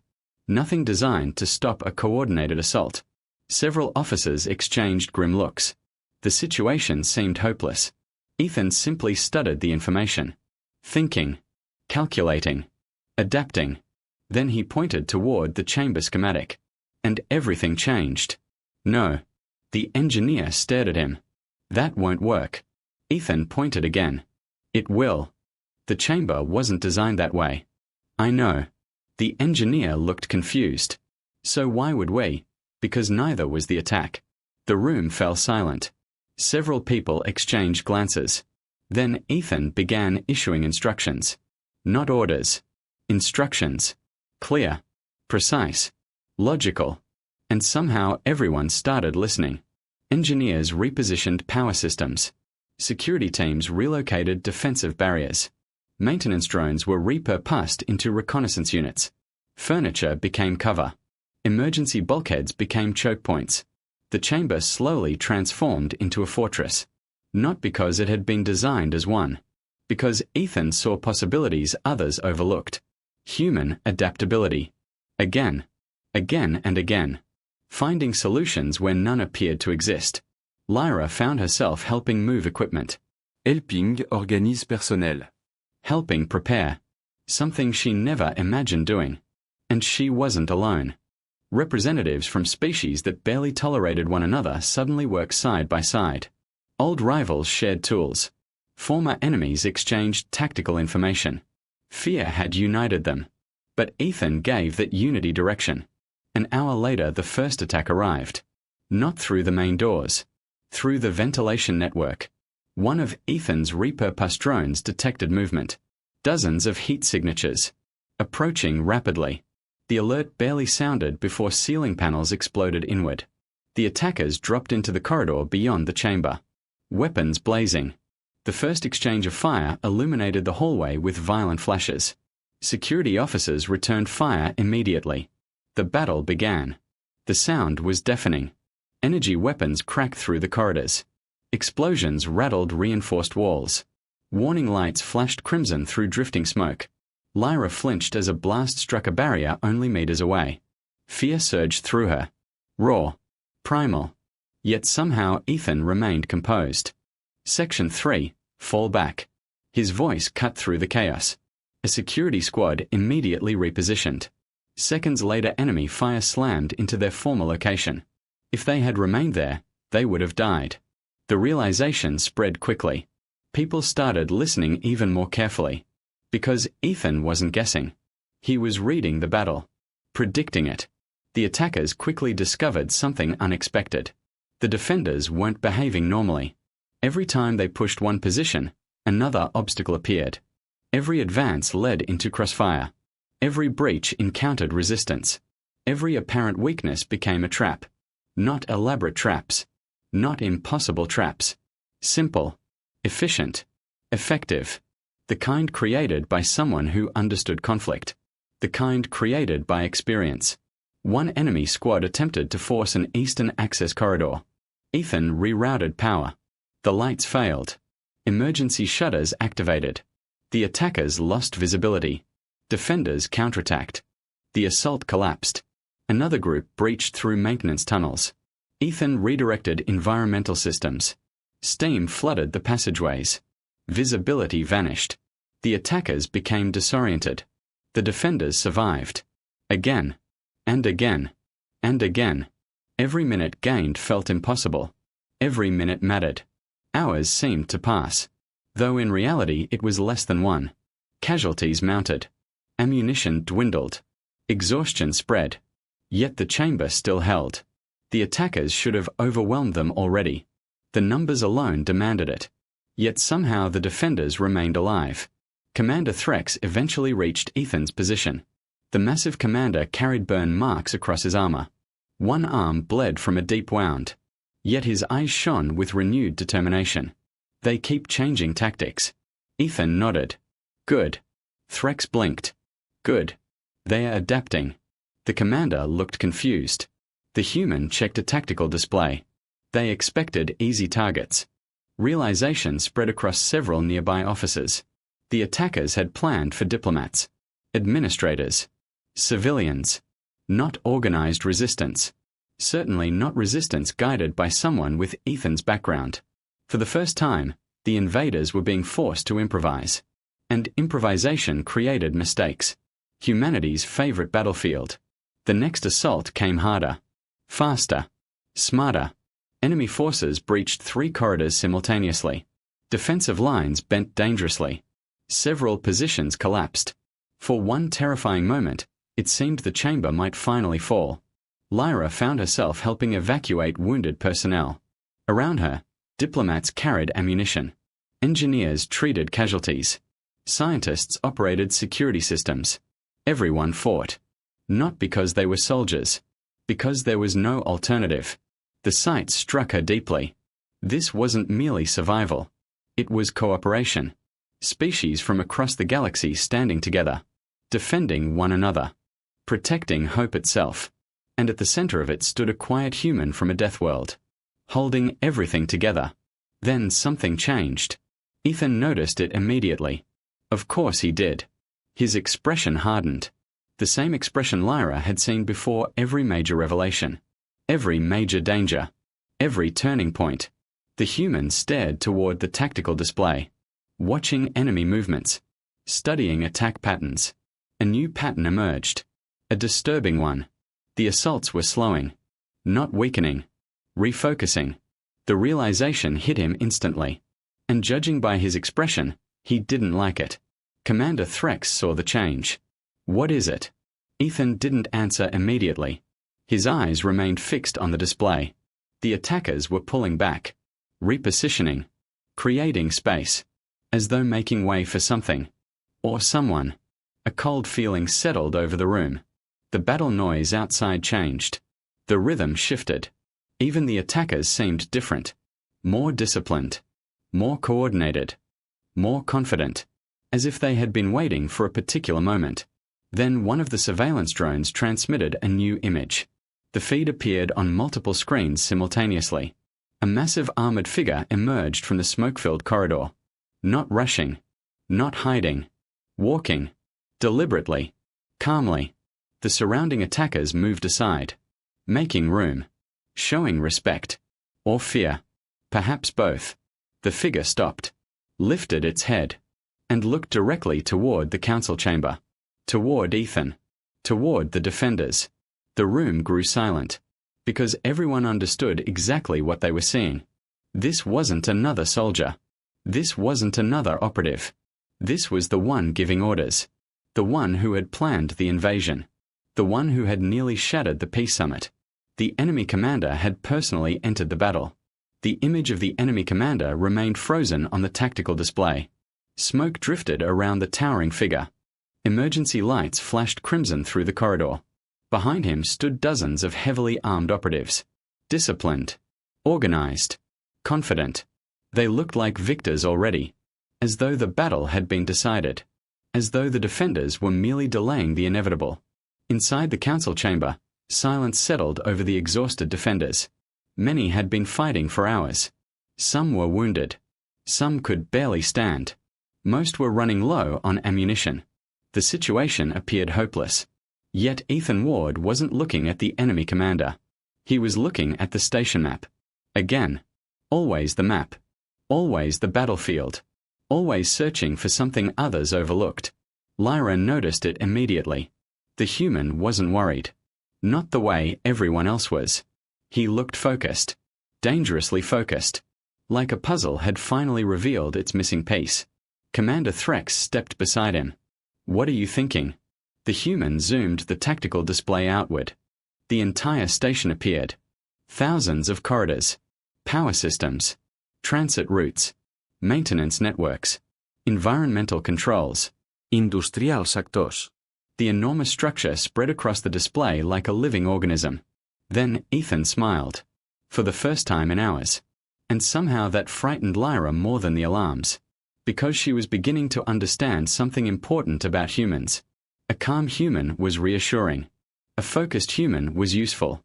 A smiling human during a disaster usually meant someone was about to have a very bad day. And it probably wasn't the human. "They think we are trapped." The statement seemed obvious. Commander Threx frowned. "We are trapped." Ethan shook his head. "No." He pointed toward the tactical display. "We are surrounded." The commander blinked. Several nearby officers exchanged confused looks. There was a difference? The human nodded toward the station schematic. "They've spent weeks infiltrating the station." "Yes." "They've hidden inside it." "Yes." "They've tied their operation to its infrastructure." Slowly, understanding began spreading across the room. Ethan pointed again. "And now they're standing inside the thing they depend on." Silence. Then realization. The station wasn't merely terrain. The station was a weapon. And suddenly everyone understood what Ethan had seen. The counterattack began with power. Not weapons. Not soldiers. Power. Engineering teams watched in confusion as Ethan rerouted multiple energy grids simultaneously. Industrial sectors went dark. Unused transit systems activated. Emergency generators shifted loads. Entire sections of Kilo's Prime changed behavior. One engineer stared at the calculations. "You can't do that." Ethan kept typing. "We already are." The engineer looked horrified. The system wasn't designed for this. The human glanced at him. Neither were the attackers. Minutes later, the first effects appeared. Enemy communication networks began failing. Surveillance systems collapsed. Hidden relay stations overloaded. The carefully coordinated invasion suddenly became much harder to coordinate.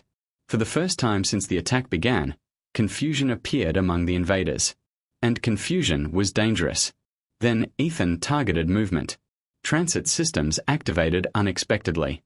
Maintenance corridors sealed. Cargo lifts shifted position. Access routes changed. The station itself became unpredictable. Invaders attempting to reinforce one sector found doors locked. Others discovered routes disappearing beneath them. Entire units became isolated. Separated. Lost. The enemy commander had planned an invasion. Ethan was turning it into a maze. Lyra watched the tactical display evolve. The battlefield no longer resembled anything conventional. The human wasn't fighting the attackers directly. He was manipulating the environment around them. Forcing them to waste time. Forcing them to react. Forcing them into uncertainty. Human adaptability. Again. Always adaptability. The first major victory came from an industrial processing sector. One of the attackers attempted to establish a forward command position. A logical decision. A smart decision. Until Ethan noticed the location. He immediately contacted engineering. "What is beneath that platform?" The engineer checked. His eyes widened. Thermal exchange conduits. Temperature? The engineer swallowed. Extremely high. Ethan nodded. "Good." Several officers stared at him. The word good sounded deeply concerning. Moments later, environmental controls shifted. Heat levels surged. Warning alarms activated throughout the sector. Ennemi personnel scrambled. Equipment failed. Sensors malfunctioned. The command position collapsed before it ever became operational. Not through direct combat. Through environmental manipulation. The station itself had attacked them. Or at least it probably felt that way. Then came the maintenance drones. Dozens of them. Small. Unarmed. Ordinarily harmless. The attackers ignored them at first. That proved unfortunate. Because Ethan didn't need the drones to fight. He needed them to observe. Every drone became a scout. Every camera became intelligence. Every sensor became information. Soon the defenders possessed better situational awareness than the invaders themselves. The irony was beautiful. The attackers had spent months building surveillance networks. Now a human was using the station's own systems to watch them instead. One security officer laughed when he realized it. A genuine laugh. The first many had heard in hours. Hope was returning. Slowly. Carefully. But undeniably. The enemy adapted. Of course they did. The commander hadn't orchestrated a station-wide invasion by being incompetent. New assault groups formed. Alternative routes emerged. Countermeasures appeared. The battle intensified. Yet something fundamental had changed. The attackers no longer controlled events. They were reacting. Following. Responding. The initiative belonged to Ethan now. And he never stopped moving. Never stopped thinking. Never stopped adapting. The more chaotic the battlefield became, the more effective he seemed.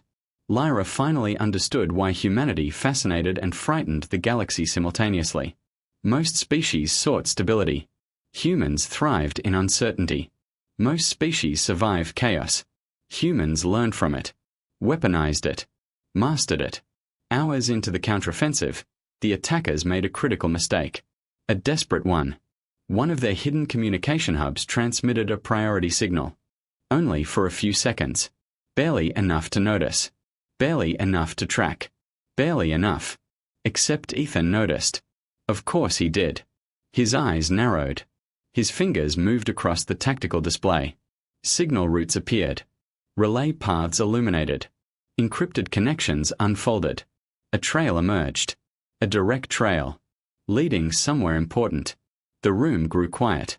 Commander Threx stepped closer. What is it? Ethan zoomed further.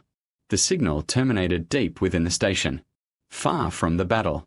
Far from the council chamber. Hidden. Protected. Important. The humans studied the location. Then stood. Immediately. No hesitation. No uncertainty. The reaction alone alarmed everyone. Lyra felt her pulse quicken. What did you find? The human looked at her. His expression had changed. The same expression she had seen before every major revelation. Every breakthrough. Every turning point. The source. Silence. The room froze. Commander Threx understood first. The commander. Ethan nodded once. The enemy had hidden behind layers of operatives. Layers of security. Layers of deception. But not perfectly. Never perfectly. Not against someone trained to recognize patterns. Not against someone from Earth. The decision came quickly. A small strike team assembled. Security personnel. Engineers. A handful of surviving specialists. And Ethan. Commander Threx wanted to accompany him. The human refused. The chamber still needed leadership. Still needed defense. Still needed someone capable of holding it together. The argument lasted less than a minute. Because both knew Ethan was right. Lyra approached him before departure. The surrounding chaos seemed distant for a moment. Muted. Insignificant. You don't have to do this alone. The human managed a tired smile. Nobody ever does. It was such a human answer. Simple. Honest. Unexpectedly comforting. Yet she noticed something else. The exhaustion. The bruises. The burn marks. The blood. For hours he had carried the defense on his shoulders. For hours he had saved lives. For hours he had refused to stop. And now he was walking toward even greater danger. Not because he wanted to. Because someone had to. Lyra felt a sudden surge of respect. And fear. Fear for what might happen next. The strike team moved through darkened corridors. Past damaged sectors. Past abandoned checkpoints. Past evidence of battle. The station felt wounded. Scarred. Yet alive. Waiting. Watching. As though Kilo's Prime itself understood what was happening. One final bulkhead stood between Ethan and the signal source. One final barrier. The hidden command center lay beyond it, the place where the invasion had been directed, the place where the mastermind had remained hidden, the place where the war might finally end, or become something even worse. The bulkhead slowly opened. Darkness waited beyond. Ethan stepped forward, alone. And for the first time since the invasion began, he came face to face with the mastermind behind the attack. The hidden command center felt strangely quiet. Not peaceful. Not safe. Quiet in the way a battlefield becomes quiet after the decisive shot has already been fired. Emergency lights pulsed through the darkness. Damaged consoles sparked intermittently. Smoke drifted through the air. Fragments of shattered displays littered the floor. The mastermind's operation, months, perhaps years in the making, was collapsing around him. Outside the chamber, distant reports continued flowing through emergency channels. Enemy cells were surrendering. Hidden operatives were being captured. Compromised sectors were being reclaimed. The invasion was dying. Not all at once, but inevitably, like a fire running out of fuel. Ethan stood near the ruined tactical systems. Exhaustion weighed heavily on him now. The adrenaline that had carried him through endless hours of crisis was fading. For the first time since the attack began, he looked tired. Truly tired. The kind of tired that settled deep into the bones. The kind earned through sacrifice. The kind nobody could fake. Yet despite that exhaustion, he remained standing. Still working. Still helping coordinate recovery efforts. Still refusing to stop. Lyra watched him from across the room, and found herself smiling. Because somehow that seemed perfectly human. The mastermind had expected fear. That much had become clear. Interrogation teams were already uncovering fragments of the truth. The attackers believed Kilo's Prime would collapse into panic. Diplomats would flee. Security forces would fragment. Political rivals would blame one another. The summit would die. The peace process would die with it. Instead, something unexpected had happened. Species that distrusted each other had fought together. Diplomats had carried ammunition. Scientists had repaired defensive systems. Engineers had stood beside soldiers. Enemies had become allies. Not because they suddenly trusted each other, because survival required cooperation. And somewhere in the middle of that chaos, one human had shown them how. The realization spread quickly throughout the station. Stories were already circulating. Stories about the Deathworlder Bodyguard. Stories about impossible defenses. Stories about the human who somehow turned a station into a weapon. But those stories missed something important, at least in Lyra's opinion. They focused on what Ethan did, not why he did it. And that distinction mattered. Several hours later, emergency operations finally stabilized. For the first time since the invasion began, nobody was actively shooting at anyone. The silence felt unfamiliar, almost uncomfortable, like an old wound that hadn't yet realized the danger was gone. The council chamber had been partially restored. Temporary power systems provided lighting. Communications had resumed. Medical teams moved through the corridors treating casualties. Recovery efforts continued everywhere. Yet compared to what had happened, the atmosphere felt miraculous. They had survived. Against all odds. They had survived. Lyra found Ethan standing near one of the observation windows. Beyond the transparent alloy stretched the stars. Silent. Endless. Beautiful. The station's damaged exterior was visible in several places. Scars from the battle. Evidence of sacrifice. Evidence of survival. The human stood quietly, hands folded behind his back, looking out into space. For a moment, he seemed far away, lost in thought, perhaps remembering things he never spoke about, perhaps remembering Earth, perhaps remembering battles long before this one. Lyra approached slowly. Neither spoke immediately. The silence felt comfortable. Earned. Eventually she broke it. "Can I ask you something?" Ethan glanced toward her. A tired smile appeared. "You usually do." She laughed softly. The familiar humor eased some of the remaining tension. Then her expression became serious. Very serious. Because she had carried this question for days. Ever since the journey. Ever since she first heard the word Deathworld. Ever since she watched entire rooms react to Ethan's presence. What makes humans different? The question lingered between them. Simple. Yet somehow enormous. Ethan looked back toward the stars, considering, not searching for an answer, choosing one. There was a difference. Finally he spoke. Everyone asks the wrong question. Lyra blinked. What do you mean? The human remained silent for several seconds, then nodded toward the station, toward the wounded structure surrounding them, toward the survivors rebuilding it. They look at Earth. His voice was quiet. They hear about the gravity, the storms, the predators. A faint smile appeared. The dangerous stuff. Lyra remembered the conversations from earlier chapters, the shocked reactions, the impossible statistics, the stories that made Earth sound like a planet designed by insanity. Ethan continued. And they assume that's what made us strong. Isn't it? The human thought for a moment, then slowly shook his head. No. The answer surprised her. Deeply. Because it contradicted everything she had learned. Everything the galaxy believed. Everything she believed. If not that, then what? The stars reflected in the observation window. For a moment, Ethan looked older than usual. Not physically. Emotionally. Like someone carrying generations of memory. Generations of struggle. Generations of hope. Then he answered. The storms aren't what matter. Lyra listened carefully. The danger isn't what matters. His gaze remained fixed on the stars. What matters is what people do afterward. A strange feeling settled in her chest. Something emotional. Something powerful. Something true. Ethan continued.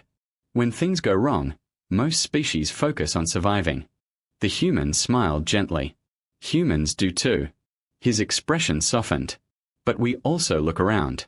Lyra remained silent. Listening. Understanding. Slowly. Painfully. Beautifully. We look for who needs help. The words struck her harder than she expected. Because they explained everything. Not the battles. Not the tactics. Everything. The engineer Ethan had comforted. The civilians he protected. The wounded security officers he refused to abandon. The diplomats he defended despite barely knowing them. Every action suddenly fit together. Every choice. Every sacrifice. Every risk. Ethan wasn't motivated by violence. He wasn't motivated by glory. He wasn't motivated by proving humanity's strength. He simply couldn't ignore people who needed help. The realization felt profound. And deeply human.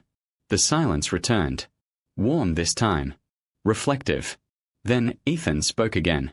People think resilience means refusing to fall. Lyra glanced toward him. The human smiled. That's not resilience. No. He shook his head. Resilience is getting back up. The simplicity of the statement made it stronger. Not weaker. Ethan continued. We fail. A small shrug. We get hurt. Another. We lose. His voice softened. Sometimes badly. The stars reflected in his eyes. But we keep moving. Lyra thought about the invasion. About the defenders. About the impossible odds. About species that should have collapsed under fear. Yet somehow didn't. Because someone kept showing them the next step. The next solution. The next reason to continue. Humans keep moving when others stop. The thought echoed through her mind.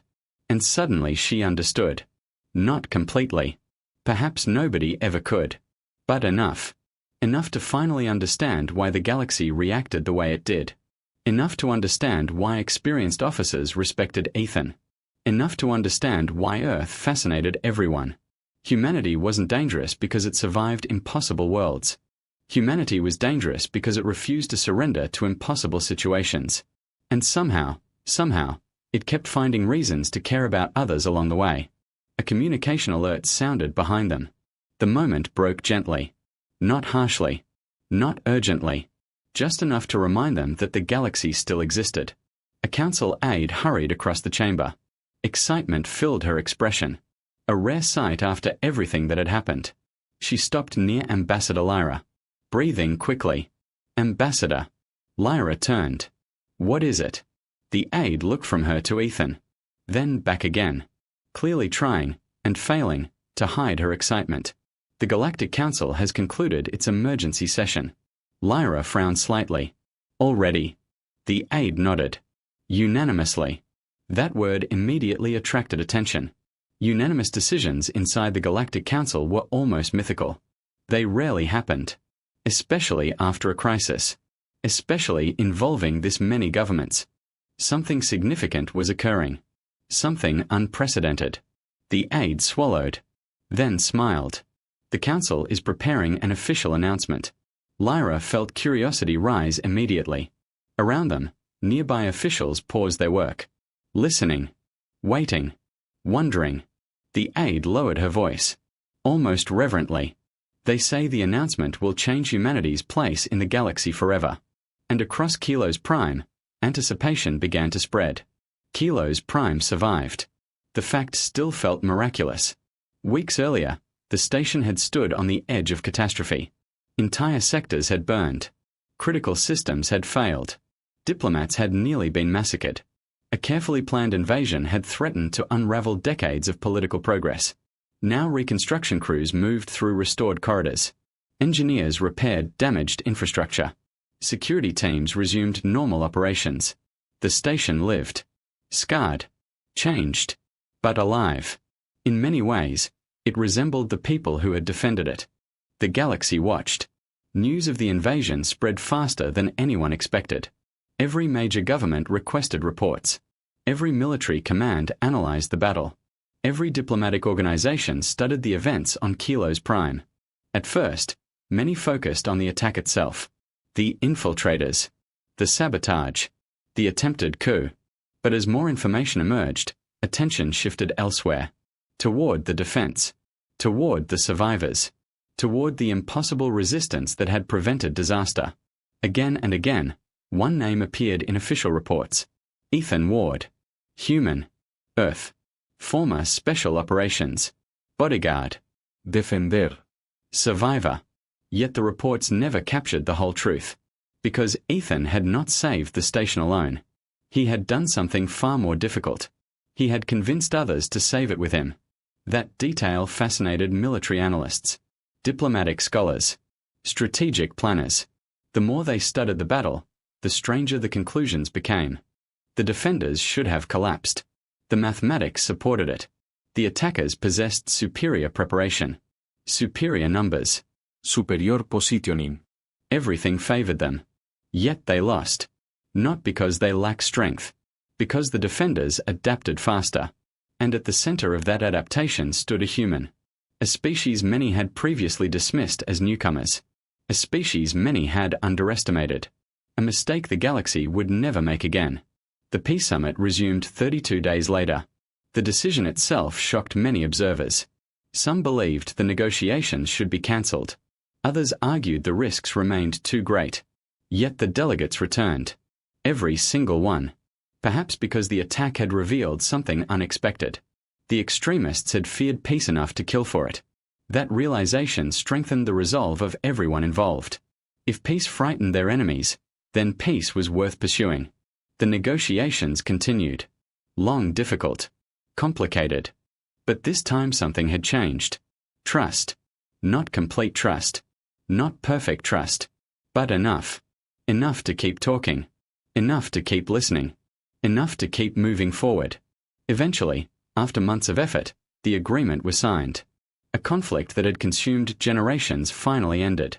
The announcement echoed across multiple star systems. Celebrations erupted. Trade routes reopened. Military tensions eased. For billions of beings, life suddenly became a little safer. A little brighter. A little more hopeful. Lyra often wondered how many of them realized how close they had come to losing everything. The historic ceremony took place inside the rebuilt Grand Assembly Hall. Thousands attended in person. Millions watched remotely. The chamber glowed beneath elegant lighting. Banners from dozens of civilizations filled the enormous space. Representatives from across known space gathered together.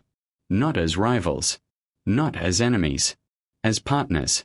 For perhaps the first time in centuries. Ambassador Lyra Vess stood behind the central podium. Waiting. The hall gradually became quiet.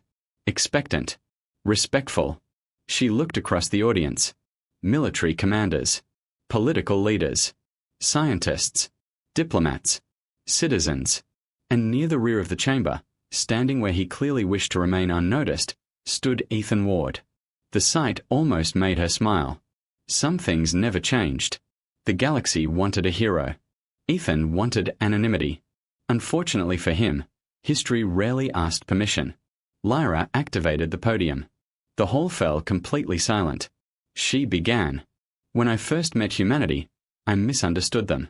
Her voice carried throughout the assembly. Clear. Steady. Honest.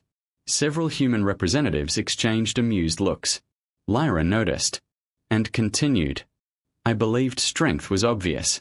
Images appeared above the assembly. Massive armored warriors from various species. Military fleets.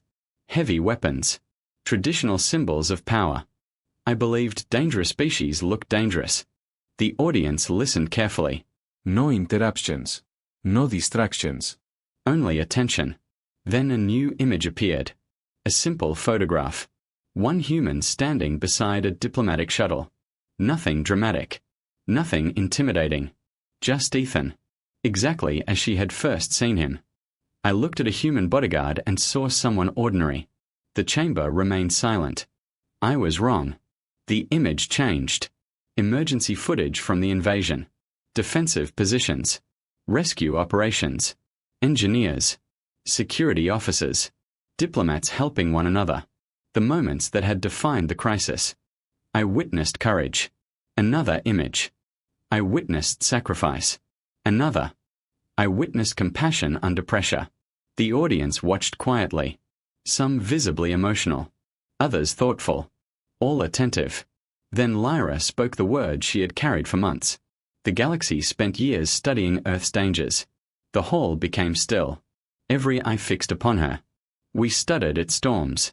Images appeared. Violent oceans. Towering hurricanes.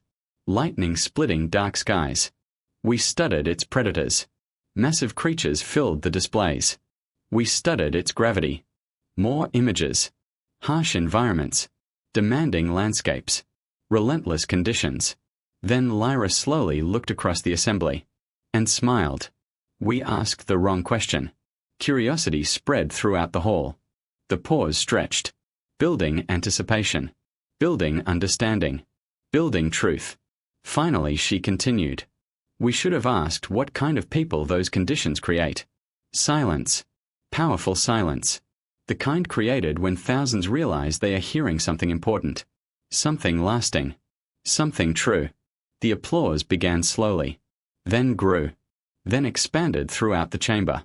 Entire delegations stood. Military officers stood. Diplomats stood. Political leaders stood. Humans looked stunned. Several appeared deeply moved.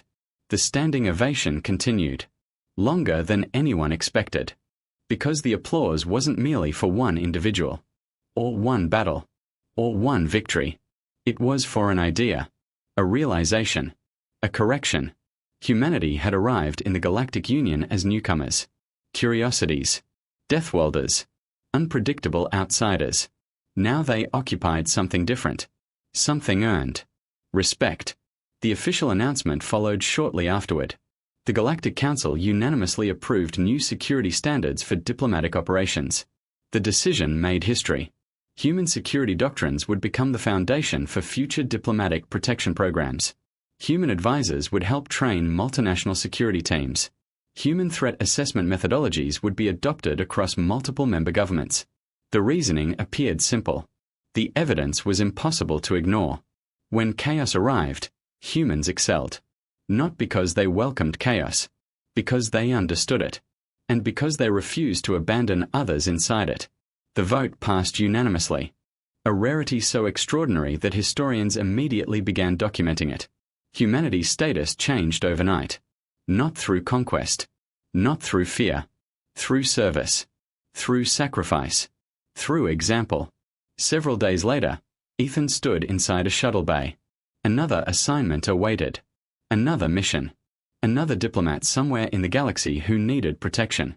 The station around him bustled with activity. Normal activity. Peaceful activity. The kind people rarely appreciate until it almost disappears. Commander Threx shook his hand. Several engineers thanked him. Security personnel offered farewells. Even diplomats who had once questioned his usefulness now treated him with unmistakable respect. Ethan accepted it all politely, and somewhat uncomfortably. As always, Lyra arrived moments before departure. The shuttle's engines were already preparing for launch. The familiar human looked exactly the same as when they first met. No medals displayed. No arrogance. No desire for recognition. Just quiet professionalism. The same man. Yet somehow everything felt different. "You know," Lyra said softly, "you're becoming famous." Ethan sighed. "I was hoping to avoid that." She laughed. The human smiled. For a brief moment, the months of crisis felt distant. Almost unreal. Then the boarding announcement sounded. Time to leave. Ethan offered a respectful nod. "Take care of yourself, Ambassador." "You too, Ethan." The shuttle doors began closing. Slowly, the human stepped aboard. The engines activated. The vessel lifted gently from the platform, then moved toward the stars. Lyra watched until it disappeared from sight. Long after everyone else had left. Long after the shuttle became nothing more than a distant point of light. She stood alone beside the observation window, watching the endless darkness beyond, thinking about Earth, thinking about humanity, thinking about everything she had witnessed, and finally understanding. The galaxy feared Earth's dangers. It never understood what those dangers created.